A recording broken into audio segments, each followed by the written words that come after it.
19h. Yarana, merci d'être au rendez-vous. Voici les titres que nous allons développer dans ce journal. Les habitants de Tahiti bloqués sur leur côte, la faute au pont de la rivière Teruvea, impossible pour les transports réguliers d'y accéder. Les touristes ont-ils un passe-droit à l'aéroport? Pour eux, une simple preuve de vaccination suffit pour voyager dans les îles quand le QR code est demandé aux Polynésiens.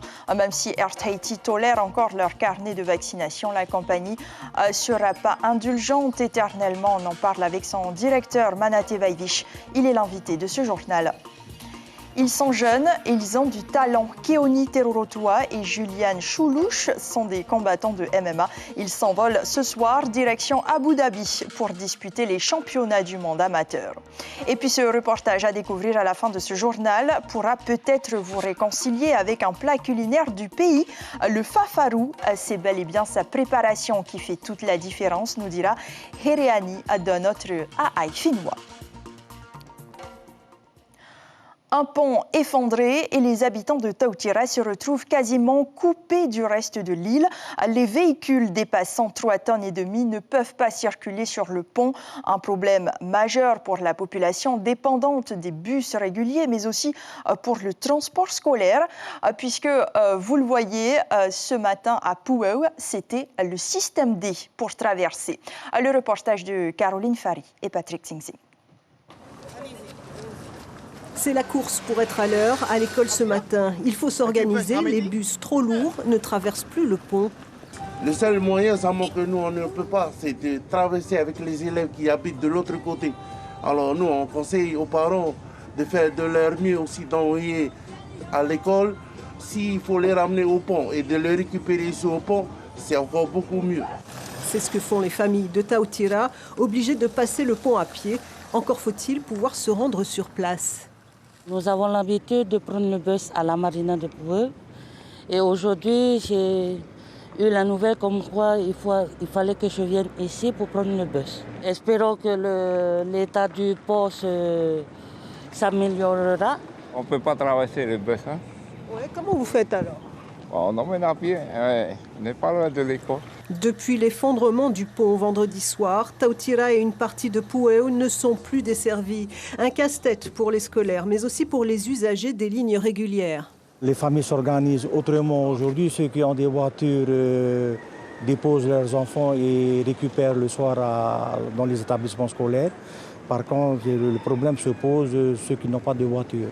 On pense surtout à la population de Tautira qui du tout est complètement bloquée. Là, on a pas mal de parents qui se retournent vers nous pour nous demander comment on peut s'organiser.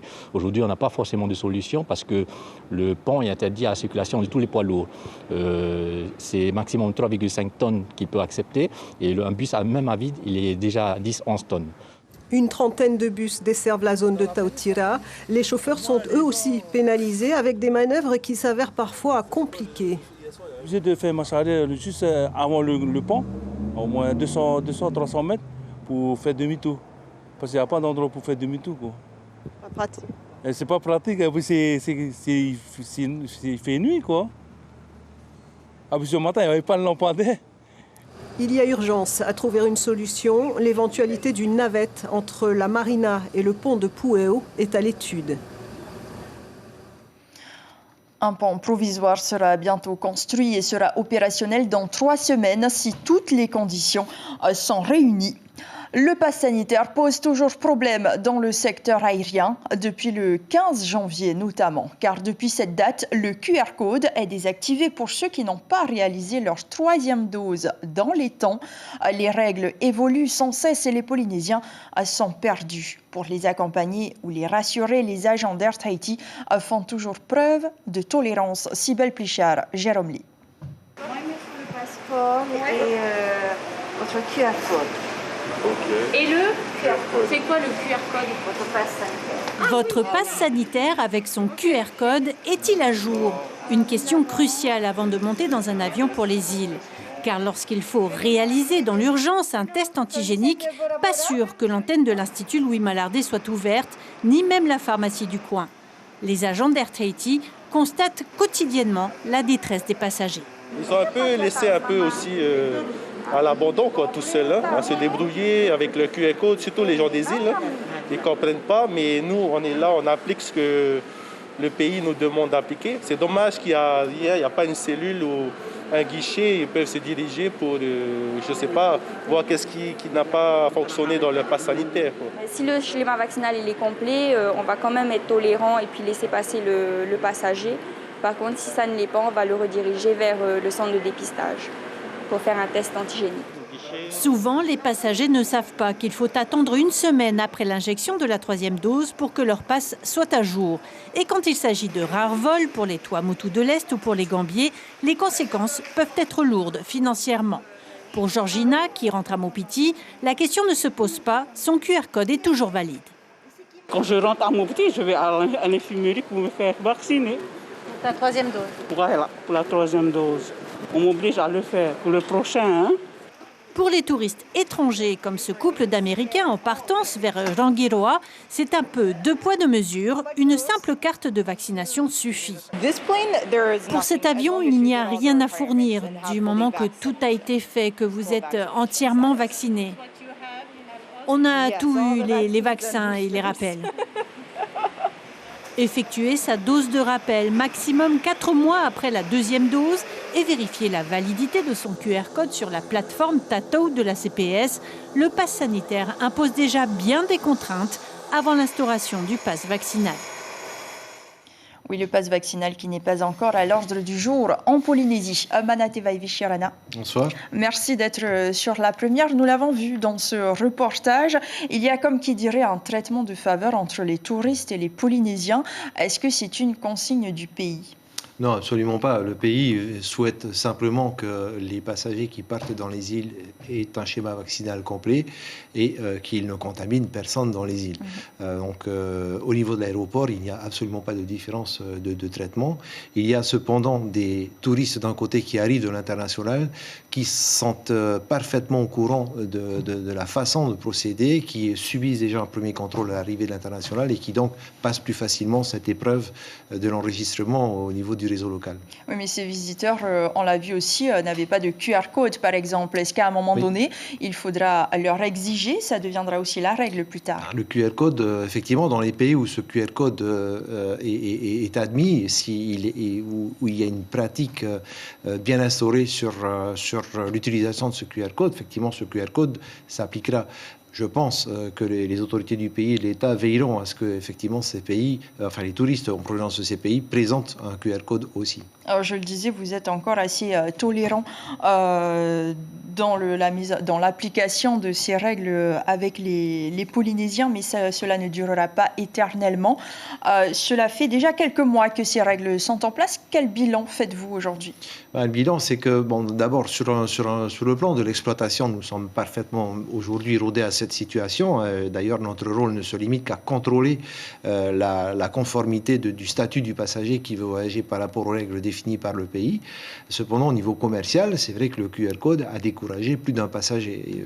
D'abord, des passagers qui se déplacent, qui ont prévu de se déplacer pour des affaires, pour rencontrer de la famille, etc. Il y en a beaucoup qui, effectivement, se posent la question de savoir si ça vaut le coup d'y aller, compte tenu, effectivement, de tout le processus par lequel il faut passer pour maintenant prendre l'avion. Ça devient très compliqué. Donc, je pense que ça a découragé un certain nombre de passagers. Et donc, voilà, nous en subissons les conséquences. Le pass vaccinal, je l'ai dit, n'est pas encore à l'ordre du jour en Polynésie, mais il se pourrait qu'il soit aussi appliqué chez nous. Est-ce que finalement, ça ne rendra pas les choses plus compliquées pour la compagnie? Pour la compagnie, je ne pense pas, puisque en fait, le processus de contrôle sera absolument identique. Par contre, effectivement, il se peut que l'on trouve à ce moment-là encore moins de passagers à vouloir voyager qui n'ont pas envie de se faire vacciner ou alors qui n'ont pas la possibilité de le faire. Alors qu'aujourd'hui, il y a une forme quelque part de tolérance dans la mesure où ce passager, s'il n'est pas vacciné, peut avoir recours à un test RT-PCR ou alors peut présenter éventuellement un test antigénique. Merci pour ces premières réponses, Manate Vaivich. Nous reviendrons avec vous juste après cette interview du maire de Maupiti, puisque vous êtes tributaire à des règles sanitaires, évidemment, mais aussi des conditions météo. Le mauvais temps qui sévit empêche les ATR de se rendre à Maupiti. Depuis 8 jours, 18 vols ont été annulés. Cela fait déjà quelques années que la commune demande à rallonger la piste de l'aéroport. Willingson Raufa Ouré, le maire, l'a dit à Ibrahim Ahmed Aziz. C'est une demande qui date déjà de la première mandature. Et bien entendu, j'ai naturellement rencontré encore les ministres concernés du pays pour en discuter. Et ils connaissent le problème de Montpetit là. Mais je voudrais que cette situation puisse être prise en compte, notamment avec les conditions météo que nous rencontrons aujourd'hui. Donc c'est une vieille demande. J'espère qu'un jour ou l'autre, ça va se faire. C'est le souhait de la population de Montpetit, pas du Tavana, simplement de la population, des touristes, des pensions de famille, pour que nous puissions s'ouvrir à nouveau vers le monde extérieur. Vous avez déjà chiffré ce que coûterait cet allongement de la piste ? Le pays nous a sorti un chiffre de 2 à 3 milliards. Mais bon, je reste quand même sceptique sur les chiffres annoncés, au vu des chiffres qui ont été annoncés pour l'amélioration de l'aéroport de Bora Bora, pour l'aéroport international des îles Maquis. Je crois qu'il faut d'abord prendre en compte les difficultés locaux que nous rencontrons avant de s'ouvrir dans des chantiers pharaoniques que le pays souhaiterait faire, à juste titre d'ailleurs. Mais il faudrait d'abord résoudre le problème de nos îles avant de faire des chantiers ailleurs. Une dernière question, Manati. Est-ce que vous êtes d'accord avec le maire de Montpetit? Le rallongement de la piste de l'aéroport est impératif aujourd'hui? Alors, il y a d'abord un problème de conformité de la piste par rapport à une réglementation. Cette absence de conformité de cette piste dans l'état actuel des choses nous fait perdre de la charge offerte sur Montpetit. C'est-à-dire que nous ne pouvons pas vendre tous les sièges qui sont dans l'avion, malheureusement, parce que nous ne pouvons pas nous poser sur ce terrain à pleine charge. Et récemment encore, nous avons perdu 8 sièges sur l'offre disponible. Donc voilà, ça c'est un problème. Et effectivement, nous espérons que le pays prendra des dispositions pour traiter ce problème, ce qui fera qu'on sera en capacité de pouvoir davantage desservir l'île, d'amener vers cette île plus de passagers, plus de touristes, qui en demandent d'ailleurs, parce que nous sommes en sous-offre sur Montpetit. Il y a effectivement un trafic très important, mais que nous ne sommes pas en mesure de satisfaire compte tenu de ces conditions. Le second problème, c'est que nous avons été confrontés, effectivement, depuis une semaine, à un mauvais temps qui a concerné toute la Polynésie française et qui a effectivement très fortement perturber nos opérations pendant tout ce laps de temps. Ça n'est pas faute d'avoir essayé d'aller récupérer les passagers, d'avoir tenté de nous poser sur Montpetit, mais malheureusement, nous n'avons pas été en capacité de le faire. Je crois que samedi, nous avons fait décoller 2 vols de Papeete qui sont revenus à vide, sans aucun passager, pour tenter, encore une fois, de ramasser les passagers de Montpetit. Merci beaucoup, Manate Vaivich, d'avoir été notre invité ce soir. C'est le premier bilan dressé par le gouvernement tangien 3 jours après la dévastatrice éruption du volcan. 3 personnes sont décédées et de nombreux autres ont été blessés. Totalement isolés, seules des images satellites permettent aujourd'hui de faire un état des lieux des ravages provoqués par l'éruption sous-marine et le tsunami. Le reportage de nos confrères de France 2. Sur cette île des Tonga à 60 km du volcan, le paysage est passé du vert au gris. Le port est désormais couvert de cendres et de poussière. Ces images qui nous parviennent sont celles d'un archipel dévasté par l'éruption de ce week-end. L'une des plus puissantes observées ces dernières décennies dans le monde. Tout est parti de ce cratère. Un volcan sous-marin qui affleurait il y a 3 jours encore à la surface du Pacifique. Son magma en fusion est entré en contact avec l'eau. C'est ce qui a déclenché l'éruption. L'eau de mer a été brusquement surchauffée, elle s'est vaporisée, donc comme pour une cocotte minute, et ça s'est projeté, ça a explosé tout ça. Et donc ça a fait une colonne d'un mélange de vapeur d'eau, de gaz, de cendres, de blocs qui est monté à 20 km d'altitude, voire même 30 km, c'est dans la stratosphère. Et c'est ce qu'on appelle la colonne éruptive, qui monte un peu comme un champignon de bombe atomique. L'explosion a été telle que cette île volcan inhabitée a quasiment disparu. La voici avant et après l'éruption. L'onde de choc s'est propagée à travers l'océan sous forme de vagues, des déferlantes observées jusqu'aux États-Unis, au Japon, en Australie. En Nouvelle-Zélande, la houle a fait chavirer des bateaux à quai. J'ai entendu le fracas des vagues et j'ai vu un catamaran passer par-dessus celui de mon voisin. Le tsunami a fait au moins 3 morts. Sur place, Internet ne fonctionne plus. L'Australie et la Nouvelle-Zélande envoient leur aide par bateau. Il leur faudra au moins 3 jours pour rallier l'archipel, toujours ce soir coupé du monde. Retour à Tahiti, vous l'avez peut-être entendu sur nos ondes hier, Edouard Fritsch qui exprimait sa satisfaction et aussi sa fierté quant à la résilience dont font preuve les entreprises en pleine crise économique.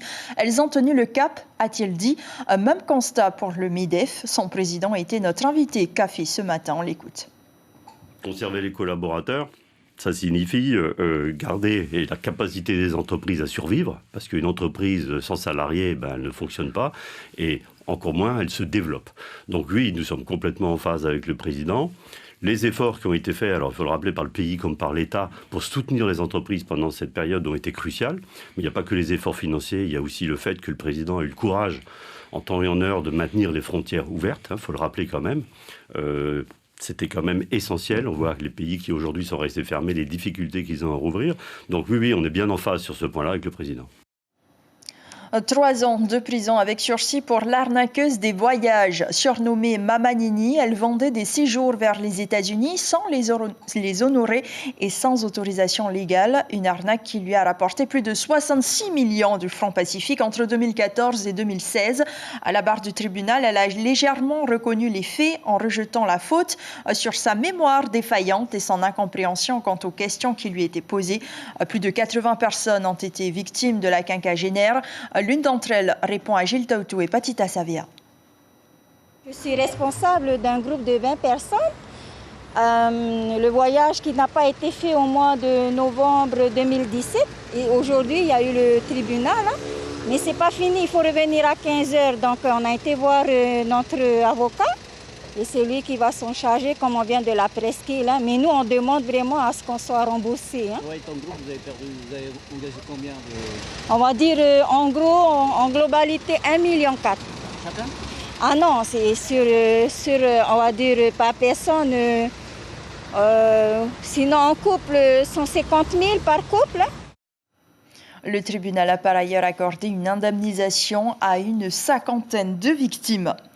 Ce sont des noms qui marqueront les mémoires du MMA polynésien. Keoni Terorotua et Julian Schlouch porteront les drapeaux du pays à Abu Dhabi. Cette capitale des Émirats arabes unis accueillera lundi les championnats du monde amateur de la discipline. Ces 2 athlètes s'envolent ce soir, mais avant, ils ont accepté d'accorder un temps à notre équipe. Chiquita Teiva-Daruzes et Sandroli. Keoni Terorotua, 24 ans, et Julian Schlouch, 23 ans, font partie des challengers qui vont représenter la Polynésie au championnat du monde amateur de MMA. Celui qui est derrière, il va pousser l'autre, dans une direction, peu importe laquelle. Je peux pousser en avant, le tirer vers moi ou l'emmener d'un côté. Keoni Terorotua a ouvert sa propre salle chez lui. Depuis ses premiers combats il y a 3 ans, l'enfant de Pae a su s'entourer de bons entraîneurs pour atteindre son but. 3e aux Océaniens de MMA en Australie en 2019, il revient dans la compétition en octobre dernier en décrochant la victoire de l'Epic Fight 47 chez les 57 kilos. C'était un peu le warm-up pour cet événement-là et voilà, j'avais prévu de faire un combat déjà d'échauffement, on va dire, parce que ça faisait 2 ans que je n'avais plus combattu en MMA dû à la crise sanitaire et je voulais juste un peu me remettre dans le bain avant de participer au championnat du monde. Moins expérimenté mais tout aussi pugnace, Julian, novice sur la scène internationale, débute sa carrière de combattant sur un ring de boxe et un tatami de lutte. Également à Itonui en 2018, chez les 75 kilos, il remporte le premier championnat de Polynésie de MMA chez les 77 kilos l'an passé. Il vise maintenant un titre mondial. C'est plein d'exercices, on se fatigue ensuite. Il y a tous les collègues qui viennent sur toi te faire travailler. Dans tous les aspects du combat, c'est pour répliquer un peu l'intensité du fight sans vraiment se prendre de coups à la tête. C'est toujours un bon travail, ça fait travailler le mental. Et mentalement, on peut s'imaginer dans le fight avec cet entourage, cet environnement-là. Parvenir à l'arène professionnelle, tel est l'objectif de nos 2 challengers. Alors j'ai qu'une hâte, c'est d'être là-bas et de enfin me tester face au niveau mondial. Tu dois faire 5 combats, c'est sur 5 jours. C'est un différent format. S'ils arrivent à faire dans le top 3, putain, chapeau, c'est vraiment méga. Mais déjà, dans le top 10, je les vois easy. Nos athlètes arriveront jeudi à Abu Dhabi. Ils auront 3 jours pour s'acclimater avant le début du tournoi, lundi. Et sachez que 4 autres Polynésiens participent également au championnat. La panse de brebis farcie est à l'Écosse ce que le fafaru est à la Polynésie. Ce plat culinaire est préparé de différentes façons selon la préparation et le goût recherché. Heriani Bernardino a, semble-t-il, trouvé la recette qui convient à tous les palais. Au vu du succès de son produit, elle a décidé d'en faire son métier. Le fafaru royal, c'est notre Aai Whenua de ce mardi soir, signé Heyar Itahiata Sandroli et Patita Savia.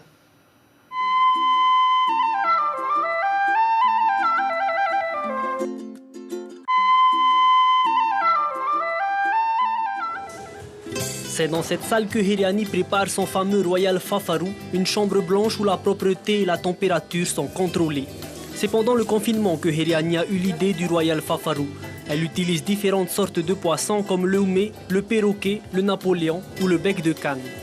Je travaille que sur des poissons du lagon, justement pour déjà me démarquer et surtout par rapport aussi à la qualité d'hygiène alimentaire que nous pouvons avoir. On sait très bien que manger beaucoup de poissons du large, ce n'est pas forcément bien tout le temps.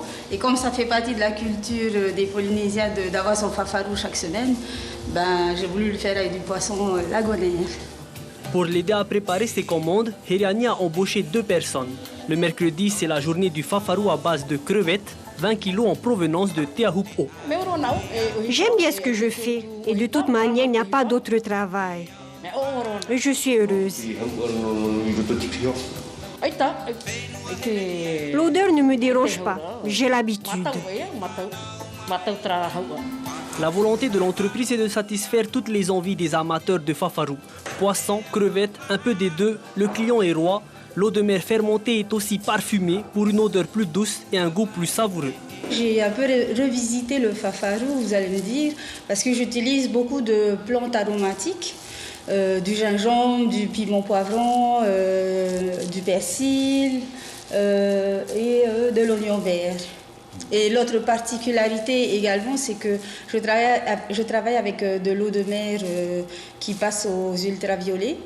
Donc c'est vraiment pour avoir une qualité vraiment supérieure du fafaru et d'où la conservation qui peut se faire sur plusieurs jours, même voire en semaine. D'ailleurs, connaissez-vous l'origine de cette recette ? Selon Papa Apon, elle serait en fait liée à la tige du fafa, oubliée dans une calebasse lors d'un échange entre tribus. Un jour, parce que des récipients, il n'y a pas comme aujourd'hui, on prenait des calebasses. Chacun son calebasse, puis ramener son autre mère. C'est essentiel pour eux, pour leur âme. Et un beau jour, soit le fameux tari de fafa est resté un peu 2 ou 3 jours dedans le calebasse et ça a donné une odeur pas tellement aussi bon au départ, mais comme tous les Tahitiens, ils veulent toujours goûter. Mais quelqu'un a goûté et puis j'en dis, c'est pas mal. Une 50aine de bocaux de fafaru sont commercialisés chaque semaine et à côté de ça, il y a aussi les commandes et les livraisons des particuliers. Je suis une fan. Voilà. Moi, je ne m'en passe pas, même au boulot, elle se déplace. C'est l'avantage que l'on a aussi d'avoir une personne qui se déplace comme ça pour pouvoir apprécier au boulot, au bureau, sans forcément être à la maison. Mais voilà, il y a cette saveur que l'on retrouve. Et puis, on voit bien qu'elle y met de tout son cœur. C'est tout un arc-en-ciel de goût. Enfin, pour moi, dans mon palais, voilà, je retrouve ce que je ne retrouve pas forcément dans les autres fafarous. Petit conseil du chef Heriani, le fafaru est meilleur lorsqu'il est accompagné d'un bon lait de coco ou du mitihoué. Bon appétit! C'est sur ce reportage gourmand que s'achève ce journal. Voici l'information principale retenue pour ce soir. Il faudra posséder un pass sanitaire et donc un QR code valide pour pouvoir voyager dans les îles. Des voyageurs se retrouvent parfois piégés par la mise à jour après avoir effectué leur 3e dose, une semaine d'attente. Air Tahiti fait encore preuve d'indulgence, mais précise qu'elle ne fait qu'appliquer les règles sanitaires imposées par les autorités. Le QR code qui a découragé entre autres nombre de voyageurs à visiter les îles, a précisé Manate Vaivish, directeur général de la compagnie. Demain, la première donne la parole au candidat des municipales de Aroué dans votre émission L'invité café. Teura Iriti, l'ancienne maire, sera la première à exposer son programme. Ce sera à partir de 7h10 en radio. Et à la une de la presse ce mercredi, Tahiti Info titre sur ce faux départ pour le regatta.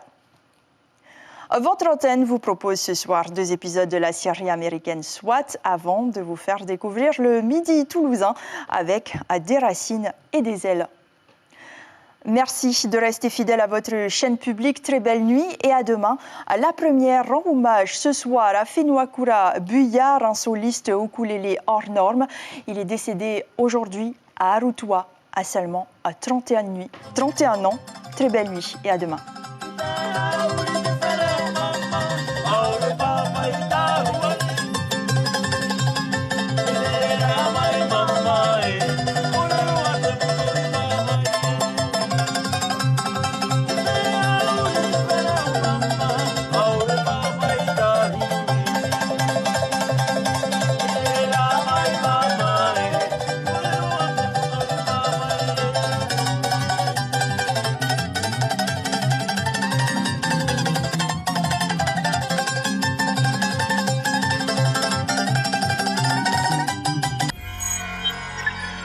Retrouvez ce programme en replay sur notre site internet.